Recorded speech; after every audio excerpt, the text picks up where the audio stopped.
लाल किले के पास red light की तरफ बढ़ रही थी वैन। धमाके वाली वैन को लेकर वहां पर कौन पहुंचा था? मोदी ने किया गृह मंत्री शाह को फोन। दिल्ली में जारी वो अलर्ट, ऑपरेशन के लिए उतरे एनएसजी कमांडो। आतंकी साजिश या फिर कुछ और? घटना से 5 मिनट पहले वहां पर क्या हुआ था? 3 आतंकी गुर्गे गिरफ्तार। लाल किले के पास धमाके का कौन है मास्टरमाइंड? जिस वैन में हुआ धमाका उसे लेकर कौन आया था? लाल किला देश का सबसे सुरक्षित इलाका, भीड़ भाड़ वाला इलाका।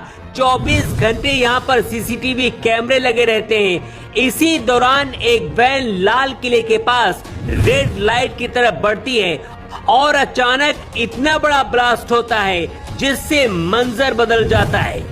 पीएम मोदी ने खुद गृह मंत्री अमित शाह से फोन पर बात की और शाह ने आईबी चीफ के पास फोन मिलाया। हर 10 मिनट में अपडेट ले रहे हैं। दिल्ली पुलिस कमिश्नर खुद मौके पर पहुंचे हैं और सबूत इकट्ठा किए जा रहे हैं। क्या आतंकी हमला है या फिर कुछ और? ब्लास्ट से 5 मिनट पहले वहां पर क्या हुआ था, ये जानना आपके लिए बहुत जरूरी है। पिछले 48 घंटे से जम्मू कश्मीर से लेकर यूपी और दिल्ली से सटे फरीदाबाद में ऑपरेशन चल रहा है। फरीदाबाद में करीब 3000 किलो आरडीएक्स मिला था, जिसमें डॉक्टर आदिल को गिरफ्तार किया गया और आईबी के अधिकारी पूछताछ कर रहे हैं। और भी भारी हथियार पाए गए थे। यूपी पुलिस भी इस ऑपरेशन में शामिल थी। इसीलिए लाल किले के पास धमाके का संबंध इससे हो सकता है। खबर लिखे जाने तक 10 लोगों की मौत हो चुकी है और फिल्म की तरह ब्लास्ट के बाद गाड़ियां उड़ रही थीं। एक चश्मदीद ने बताया कि जब ब्लास्ट हुआ तो वो घर पर था। जब वो घर की छत पर गया तो देखा कि लपटें आसमान छू रही थी। आग इतनी भीषण थी कि चारों तरफ अफरा तफरी मची थी। मौके पर मौजूद स्थानीय व्यक्ति ने ANI से बात करते हुए बताया कि जब हम मौके पर पहुंचे तो सड़क पर किसी का हाथ पड़ा हुआ देखा। हम पूरी तरह हैरान रह गए। हमने जो वहां पर देखा उसे हम शब्दों में बयां भी नहीं कर सकते। आसपास कई कारें क्षतिग्रस्त हो चुकी हैं और वो भी हवा में उड़ती दिख रही थी आग की लपटों के साथ। सड़क पर शरीर के टुकड़े बिखरे पड़े थे। कोई समझ नहीं पा रहा था कि आखिर हुआ क्या है।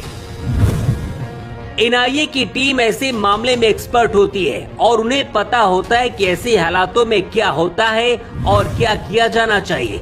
यही वजह कि मौके पर NSG कमांडो पहुंच चुके हैं और FSL की टीम सबूत इकट्ठा कर रही है और खुफिया एजेंसियां किसी बड़ी साजिश तक पहुंचने की कोशिश कर रही हैं। धमाके के बाद देश के सभी बड़े शहरों में अलर्ट जारी किया गया है। दिल्ली पुलिस कमिश्नर सतीश गोलचा का कहना है कि जब धमाका हुआ उस दौरान कार बहुत धीमी रफ्तार से चल रही थी। मतलब ये हादसा नहीं बल्कि सोची समझी साजिश हो सकती है या फिर फिदायीन हमला हो सकता है। पिछले 48 घंटे में गुजरात से लेकर फरीदाबाद तक कई डॉक्टरों को गिरफ्तार किया गया है जो आतंकियों के संपर्क में थे। 2 डॉक्टर, जिनमें से एक का नाम आदिल अहमद और दूसरे का मुजम्मिल शकील था, दोनों को गिरफ्तार किया गया है। मुजम्मिल शकील फरीदाबाद में किराए के मकान पर रहता था, जहां से भारी मात्रा में अमोनियम नाइट्रेट विस्फोटक बरामद किया गया है। मुजम्मिल शकील चीन से MBBS करके लौटा था और फरीदाबाद में एक यूनिवर्सिटी में पढ़ा रहा था। दिल्ली में धमाके के बाद उत्तर प्रदेश के सभी बड़े धार्मिक स्थलों की सुरक्षा बढ़ाने की एडवाइजरी जारी कर दी गई है। दिल्ली के इस धमाके पर पूरी देश की निगाहें टिकी है। डर इस बात का भी है कि इसके बाद कोई अनहोनी की खबर न आए। योगी आदित्यनाथ ने खुद अलर्ट जारी किया है। दिल्ली में 14 साल बाद इतना बड़ा और ऐसा धमाका हुआ है, इसलिए चिंता की और भी ज्यादा बात है। Bureau report.